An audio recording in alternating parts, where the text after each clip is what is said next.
Hello students, आप सभी का स्वागत है एडुवोक एकेडमी में एक ब्रांड न्यू टॉपिक के साथ। ठीक है, तो सरफेस केमिस्ट्री का जो अगला टॉपिक हम आज कवर करने वाले हैं वो है कैटालिसिस।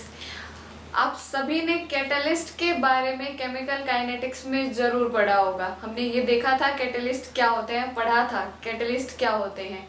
अगर आपने नहीं पढ़ा तो ऊपर दिए गए लिंक को क्लिक करें और देखें कि कैटलिस्ट क्या होता है, क्या कैटलिस्ट का इफेक्ट पड़ता है, सो दैट अभी जो हम पढ़ने वाले हैं आप उसके साथ बहुत अच्छे से कनेक्टेड फील करेंगे। तो देखो, बाकी का सारा टॉपिक एक्सप्लेन करने से पहले मैं आपको थोड़ा सा एक्सपेरिमेंट बताती हूँ। एक देखो, रिएक्शन गिवन है हमारे पास पोटाशियम क्लोरेट का डिकम्पोजिशन। तो पोटाशियम क्लोरेट का डिकम्पोजिशन होता है पोटाशियम क्लोराइड में और ऑक्सीजन में। ठीक है, ये डिकम्पोजिशन रिएक्शन होती है पोटाशियम क्लोरेट की। ये सॉलिड फॉर्म में, KCl भी सॉलिड फॉर्म में, और ऑक्सीजन होती है अपनी गैसियस फॉर्म में। तो देखो, होता क्या है कि जब पोटाशियम क्लोरेट डिकम्पोज होगा तो उसको कुछ टेम्परेचर की जरूरत पड़ेगी। ये रिएक्शन एग्जिस्ट करने के लिए कुछ ना कुछ टेम्परेचर का अमाउंट रिक्वायरमेंट में आता है।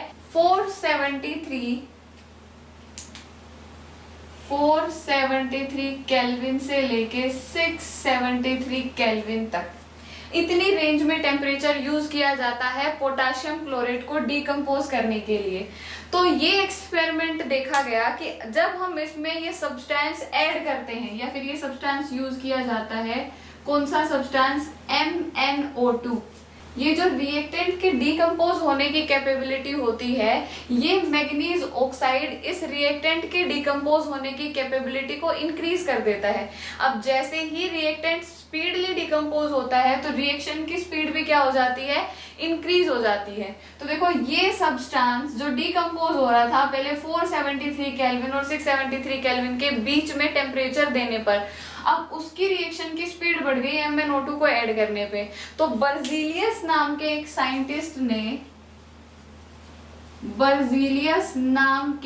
साइंटिस्ट ने कहा था कि ये जो फॉरेन सब्सटेंस हम ऐड करते हैं, हम जो ये फॉरेन सब्सटेंस ऐड करेंगे,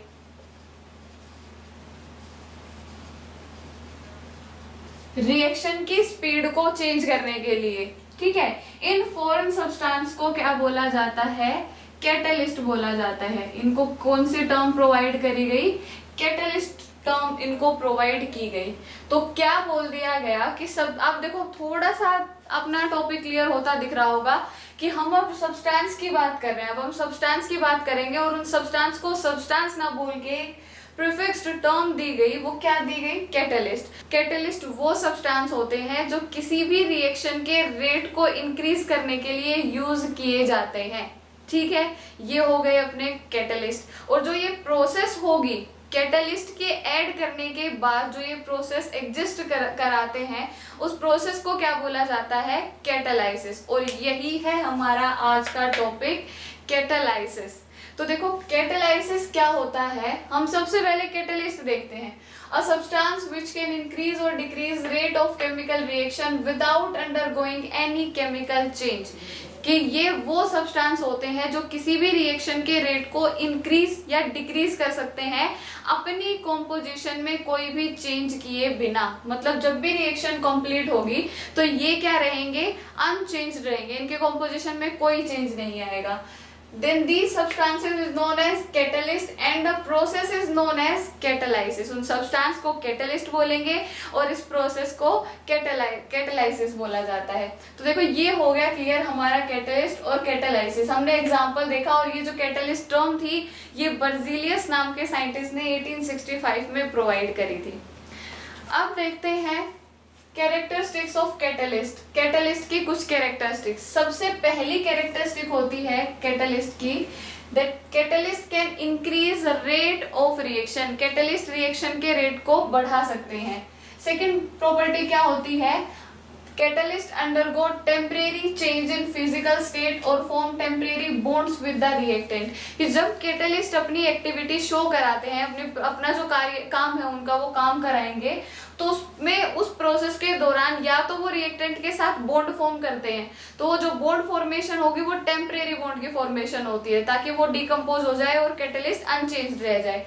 और या फिर ये बोल सकते हैं कि वो जो चेंज भी कराते हैं अगर अपनी कॉम्पोजिशन में, तो वो टेम्परेरी चेंज होता है, मतलब फॉर फ्रैक्शन ऑफ टाइम के लिए वो चेंज एग्जिस्ट करेगा। ठीक है, नेक्स्ट पॉइंट है अपना that catalyst are highly specific. Catalyst specific होते हैं नेचर में, ये नहीं हो सकता कि आप एक ही कैटलिस्ट से सभी रिएक्शन को प्रोसीड करो, नहीं, हर रिएक्शन के लिए एक फिक्स्ड कैटलिस्ट यूज किया जाता है। दैट मीन्स वो किसको इंडिकेट कर रहा है, उसकी स्पेसिफिसिटी को इंडिकेट कर रहा है।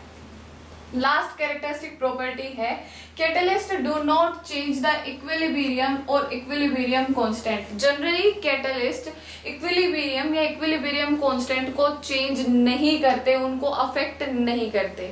ठीक है, अब देखो आपको ग्राफ दिख रहा होगा, इस ग्राफ में बस सिंपली ऐसे रिप्रेजेंट करें जैसे हमने केमिकल काइनेटिक्स में देखा था, सेम वैसे ही कि हमने एक ग्राफ लिया जिसकी दो एक्सिस थी, एक एक्सिस पे लिया एनर्जी, दूसरी एक्सिस पे लिया रिएक्शन प्रोग्रेस। तो देखो इसमें क्या लिया, रिएक्टेंट से प्रोडक्ट में कन्वर्ट होगा, तो ऐसी कुछ ग्राफिकल पीक हमने ऑब्जर्व करी कि इतनी इसको थ्रेशोल्ड एनर्जी चाहिए कन्वर्ट करने के लिए। तो ये जो पीक थी जो ब्लैक पेन से शो कराई गई वो है अनकैटलाइज्ड रिएक्शन की। रिएक्शन तो कंप्लीट हो रही थी लेकिन इतनी ज्यादा अमाउंट ऑफ एनर्जी को कंज्यूम करके वो रिएक्शन हो रही थी जब हमने कैटलिस्ट ऐड नहीं किया था। तब जैसे ही हमने कैटलिस्ट ऐड किया तो ये जो थ्रेशोल्ड एनर्जी होती है, एक्टिवेशन एनर्जी जो होती है, एक्टिवेशन जो एनर्जी होती है कैटलिस्ट उसको क्या कर देता है, डिक्रीज कर देता है। और जैसे ही एक्टिवेशन एनर्जी डिक्रीज हुई अपना रिएक्टेंट फ्रिक्वेंटली प्रोडक्ट में कन्वर्ट हो जाता है। ठीक है, ये कैटलिस्ट का काम होता है, कैसे रिएक्शन को प्रोसीड कराएगा। डेफिनेशन देखी हमने कैटालाइसिस की और कैटलिस्ट की प्रॉपर्टी देखी। हमने देख लिया कैटालिसिस की प्रोसेस क्या होती है, कैसे डिफाइन करेंगे कैटलिस्ट और उसकी प्रॉपर्टी। अब आते हैं टाइप्स ऑफ कैटालाइसिस कि कैटालाइसिस को कितने टाइप्स में क्लासिफाई करेंगे, कैसे कैसे क्लासिफाई करेंगे। तो जो पहला टाइप होता है वो होता है होमोजेनस और दूसरा टाइप कैटालाइसिस का होता है हेट्रोजेनस। एक होती है होमोजेनस कैटालाइसिस और दूसरी होती है हेट्रोजेनस कैटालाइसिस।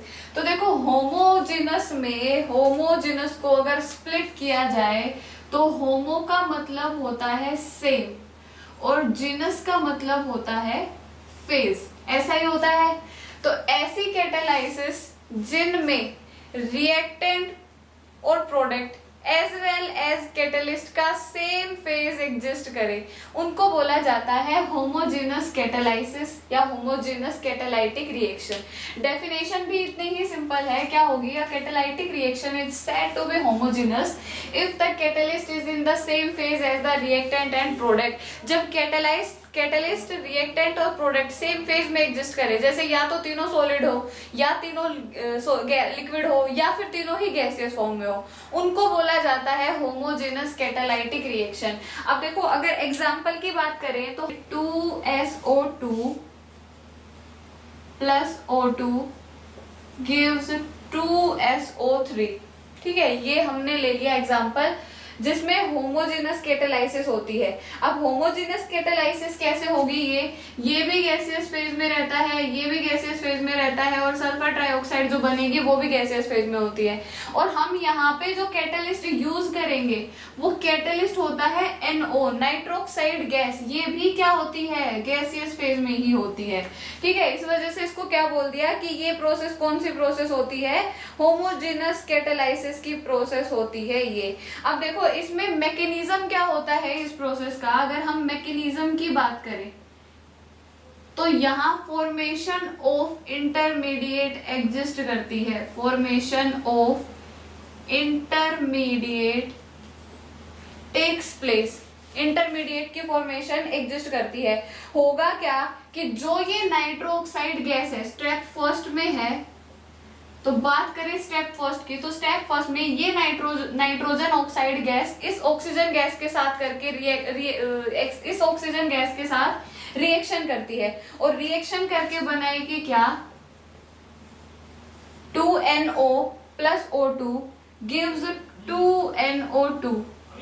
ठीक है, इसकी फॉर्मेशन करती है ये 2NO plus O2 gives 2NO2। इस 2NO2 की फॉर्मेशन होती है स्टेप फर्स्ट में। और लेट मी टेल यू, ये जो स्टेप है ये फास्ट स्टेप होती है, फास्टली एग्जिस्ट करती है ये। अब इसने बना दिया ये इंटरमीडिएट, ठीक है, इसने बना दिया यहाँ पे ये NO2 क्या बन गया, इंटरमीडिएट बन गया। ये NO2 intermediate step second proceed कराएगा और किसके साथ रिएक्ट करता है, इस SO2 के साथ करेगा, जो अपने को SO2 दी हुई थी इस SO2 के साथ रिएक्ट करेगा और क्या बनाएगा, SO3 गैस प्लस NO, हमें ये मिल जाएगा। और ये भी फास्ट स्टेप होती है। अब देखो एक बात क्लियर कर दूं मैं, हमने यहाँ पे ये कैटलिस्ट लिया था और डेफिनेशन पढ़ी थी हमने कि कैटलिस्ट रिएक्शन की स्पीड को चेंज करेगा, या तो इंक्रीज करेगा या डिक्रीज करेगा, ठीक है, हमेशा इंक्रीज नहीं होता। लेकिन कैटलिस्ट कभी भी अपनी कॉम्पोजिशन को चेंज नहीं करेगा। In the at last in the reaction catalyst हमें अनचेंज्ड ही मिलता है। अब देखो ये जो हमने कैटलिस्ट लिया स्टेप सेकंड के लास्ट में हमें यही कैटलिस्ट एज इट इज मिल गया बिना किसी चेंज के। तो ये जो कैटालाइसिस थी, इस कैटालाइसिस को बोला जाता है होमोजेनस कैटालाइसिस। क्लियर हो गया ये। इस कैटालिटिक रिएक्शन में कैटलिस्ट, रिएक्टेंट्स एंड प्रोडक्ट सभी क्या थे, सेम फेज में थे। इस ऐसे ही हम एक एग्जांपल ले लेते हैं, कई बार एक एग्जांपल पढ़ते हैं कार्बन डाइऑक्साइड की फॉर्मेशन। तो जब कार्बन मोनोऑक्साइड को ऑक्सीजन के साथ रिएक्ट करा जाता है तो ये कार्बन डाइऑक्साइड गैस की फॉर्मेशन करती है। और सबको पता है ये सब किस में होते हैं, गैसियस फेज में होते हैं। और यहाँ पे भी जो कैटलिस्ट यूज करा जाता है वो होती है nitro oxide gas, which is also a gaseous composition substance. ठीक है, तो हम यहाँ लिख देते हैं ये भी गैसियस फेज में, ये भी गैसियस फेज में, और ये भी क्या होगी, गैसियस फेज में। और काफी हद तक इसकी जो मैकेनिज्म रहती है वो इसी की जैसी रहती है। एक बार ट्राई करके देखना आप लोग, बिल्कुल इसकी जैसी मैकेनिज्म एग्जिस्ट करेगी। मतलब जब भी होमोजेनस कैटालिसिस की प्रोसेस एग्जिस्ट करती है वो किस मैकेनिज्म के थ्रू प्रोसीड करेगी, इंटरमीडिएट फॉर्मेशन वाले मैकेनिज्म के थ्रू प्रोसीड करेगी। अब पढ़ते हैं सेकेंड टाइप। सेकेंड टाइप क्या होती है, हेटेरोजेनस कैटालाइसिस। ठीक है, देखो हेटेरोजेनस कैटालाइसिस में भी अगर हम इस हेटेरोजेनस वर्ड को स्प्लिट करें तो ये दो हिस्सों में स्प्लिट हो जाता है। दो हिस्से कौन से होंगे स्प्लिट होने के, हेटेरो का मतलब होता है डिफरेंट, ठीक है, इस हेटेरो का मतलब क्या होता है, डिफरेंट, और यहाँ जीनस का मतलब क्या होता है, फेज। ऐसी कैटालाइटिक रिएक्शन जिनमें रिएक्टेंट, प्रोडक्ट और कैटालिस्ट का डिफरेंट फेज एग्जिस्ट करे उनको बोला जाता है हेटेरोजेनस कैटालाइसिस। देखो डेफिनेशन लिखती हूं मैं, एक catalytic reaction, a catalytic reaction is said to be heterogeneous if the catalyst is in different phase as the reactant and product। जब भी कैटालिस्ट डिफरेंट फेज में एग्जिस्ट करे in comparison of reactant and product, then that catalytic reaction is known as heterogeneous catalysis. सभी ने इसके example में मेरे को इतनी ज्यादा मेहनत नहीं करनी पड़ेगी क्योंकि आप सभी ने अमोनिया की प्रिपरेशन सुन रखी है, अमोनिया की प्रिपरेशन के बारे में पढ़ रखा है। और अमोनिया की प्रिपरेशन कुछ इस तरीके से होती है, N2 + 3H2 gives 2NH3। ठीक है, ये प्रिपरेशन होती है। नाइट्रोजन गैसियस फेज में, हाइड्रोजन गैसियस फेज में, अमोनिया गैसियस फेज में। ठीक है, और यहाँ पे जो कैटलिस्ट यूज किया जाता है दैट कैटलिस्ट इज Fe, जो होता है सॉलिड स्टेट में। Fe मोलिब्डेनम कैटलिस्ट यूज किया जाता है जिनकी स्टेट क्या होती है, सॉलिड स्टेट। तो देखो ये जो कैटालिसिस है इसको क्या बोलेंगे, हेटेरोजेनस कैटालिस्ट। आप इस कैटालिसिस, इसके एग्जांपल में आप इजीली देख भी पा रहे हो कि इनमें सभी का फेज क्या है, डिफरेंट है। जैसे हम कई बार एग्जांपल पढ़ते हैं, ये भी एग्जांपल पढ़ा जाता है कि वेजिटेबल ऑयल का अगर हाइड्रोजनेशन कराते हैं, वेजिटेबल ऑयल का अगर हम हाइड्रोजनेशन कराते हैं इन प्रेजेंस ऑफ निकल कैटलिस्ट, तो ये किस में कन्वर्ट हो जाता है, वेजिटेबल घी में। किस में कन्वर्ट हो जाता है, वेजिटेबल घी में। यहाँ पे जो निकल की स्टेट रहेगी वो सॉलिड स्टेट रहती है। वेजिटेबल ऑयल लिक्विड स्टेट में, वेजिटेबल घी होता है सॉलिड स्टेट में, हाइड्रोजन गैसीय स्टेट में, और अपना कैटलिस्ट क्या रहता है, सॉलिड स्टेट में। तो इसको भी क्या बोलेंगे, ये भी किस कैटेगरी में जाती है, हेट्रोजेनस कैटालिसिस में। हेट्रोजेनस कैटालिसिस प्रोसेस में जो मैकेनिज्म होता है वो होता है एडजॉर्प्शन थ्योरी के अकॉर्डिंग। यहाँ पे मैकेनिज्म कैसे एग्जिस्ट करेगा, एडजॉर्प्शन थ्योरी के अकॉर्डिंग। प्रोडक्ट फॉर्मेशन इस थ्योरी के अकॉर्डिंग होती है। तो ये सबको क्लियर हो गया, होमोजेनस कैटालिसिस क्या होती है और हेट्रोजेनस कैटालिसिस क्या होती है।